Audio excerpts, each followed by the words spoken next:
Welcome back, everybody, to another episode of Movie Social. We're your hosts, Ricky and Steph. What up, what up, what up? Today's episode, we're going to be doing a spoiler review of the Hulu original series, Monsterland. It's an anthology series, and I'm just kidding.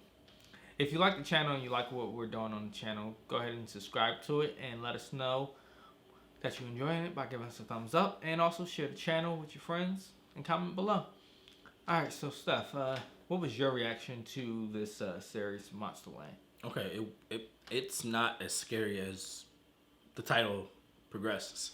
To me, it was more so the monsters among us, the monsters that we can become, rather than actual monsters.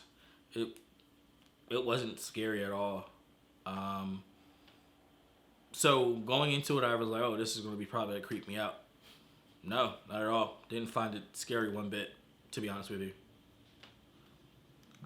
I feel you on that one. I didn't find nothing scary for it. Honestly, I thought if had somebody like Jordan Peele had his thumb on this, what they tried to bring out of this with it being humans being the villains and monsters could have really sold this better, because they didn't execute properly. There was only one episode that was frightful a bit, and that was when it was the black person in New Orleans, where you had the, I guess, Wendigos or vampires, whatever you want to call it, which was dope. I actually liked that one. That was probably the best one, if you ask me.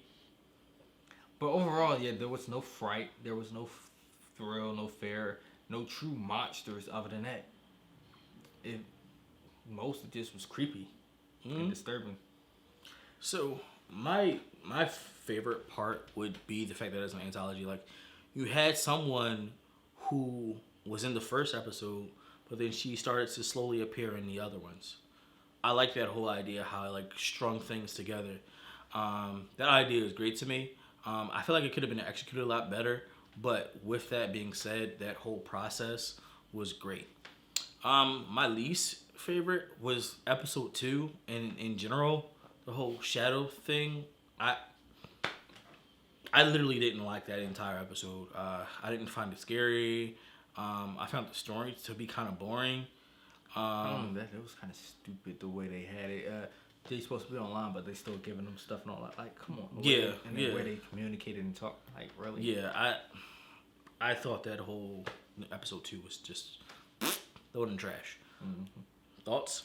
All right, so for me, my least favorite part would be episode, I believe it was that 3 or 4, where they were in New Orleans, and we find out that her white husband is actually a child molester, who's also a doctor at that. Oh yeah, a big shot doctor, but it's a child molester. I was like, yeah, I don't want to keep seeing child molestation. Yeah, man, it's crazy. Stuff. Crazy. I'm glad they didn't try to show any actual acts, or else we'd have been having a problem with Hulu for that one. Facts. But then it turns out that what we've seen in the beginning, where the child went missing during the parade and coming back, and they showed it as being a monster, saying the monster attacked him and he was afraid to talk or say anything. And we later find out that it was the stepfather that molested him as the child in the bathroom, and that's why he was acting the way he did, and he tried to stay away. And the mom kept thinking it was a monster. She really knew what happened, or she had an idea of what happened the whole time, but never wanted to believe it, and that's what created the so-called Wendigo or vampire to be the monster on the show, and it eventually caused her to stab out her eardrums. I mean, that made it the favorite and least favorite at the same time to me, because 100%. Of the way it happened, everything that played a part. But it was wild. Other than that, though, I really didn't care for this. I truly will not recommend this for people willing to watch. Maybe watch an episode, that particular episode, New Orleans. But the rest of it, who wants to see, I can't think of her actual name, but Piper from Orange is the New Black pretend to be dead after killing herself, slitting her wrist, coming back, walking around, and then screaming all the time. Like, well, see, I would recommend the first episode as well, simply because it was like awe-inspiring. Like, the things that was going on with the, let's call it the shapeshifter / face changer kind of thing. That was definitely different. Now, was that scary? No, but it was a creepy idea.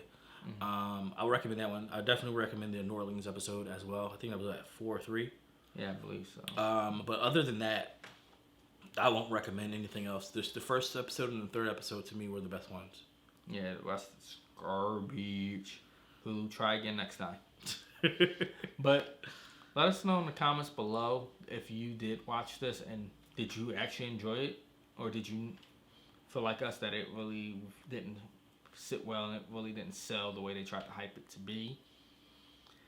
And just come and talk with us about this one. Until next time.